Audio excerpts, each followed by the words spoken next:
people, even if they use computers all the time, still have problems handling very technical issues, and if you're like me, you get called on to be their tech support. But the days of having to remember exactly which menus are on which programs so you can walk them through step by step on the phone are over, thanks to programs like LogMeIn.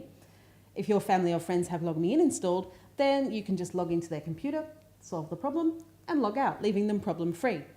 And it's perfect for things like installing new security software, which my friend John is having an issue with right now, so we're going to help him out. Now, in order for John to get my help, what he needs to do is to use Windows Remote Assistance. To do that, he goes to the search menu in his Start menu and he types in Remote Assistance to open up the Windows Remote Assistance tool. Once he's there, he can invite me to help him out. So he can either do that using an email to me, or in this case, what we're going to do is we're going to create an invitation that's a file, which he can then attach to an email, such as webmail, to send to me. So he needs to make sure he gives it a password so that I can log in securely, which we'll do just like that. Once John's created the invitation, he'll get a little pop-up that will show him whether or not I'm connected to his computer. Now, even if he closes that, once I connect, it will pop up again so he can see whether or not I'm connected, and that will stay there until I'm done. So I have a new email and it's from John. He needs a little bit of help. What's this? He needs help with an installation, and he sent me an invitation to connect to his computer. Okay, we'll connect away and see what the issue is. He gave me the password to fill in so that I can connect directly. This gives it a little bit of security. Now, initially, I can only see John's desktop. I can't actually do anything on there. I can see all his files on there, the invitation that he sent me, and his Windows Remote Assistance tool. But I can't do anything to his desktop right now. So I'm going to need to find out what the problem is. To do that, I can open a chat session with John. We ask John what the problem is, and he can tell us exactly what's going wrong for him. He needs a new video driver, and he wants me to install it. Well, that's easy enough to do, but I can't do that while I can only view his desktop. So I'm going to need him to give me control of it. So I'll ask for that before I actually do it. Make sure he's okay with it. And then I click Request Control. Now you can see in his screen, he gets a little pop-up, which he approves to say that I can take control of his computer. And he's going to make sure that I can respond to user control prompts so that I can do any kind of administration I need.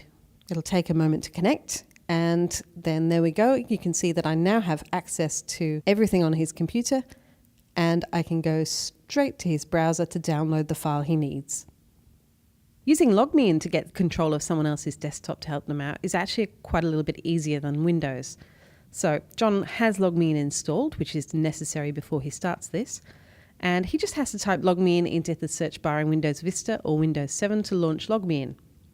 Now there's a desktop sharing tab which you can then click on to send an invitation for someone to share your desktop. Unlike with Windows, this doesn't stay open until someone accepts it. You can set a time frame of how long they're able to accept it. And then you can either ask LogMeIn to send an email, or you can send an email yourself. We're getting LogMeIn to send the email here, so we just need to enter the recipient's name. That's me, Zara Baxter. And we get John to add in any comments about what kind of help he's after.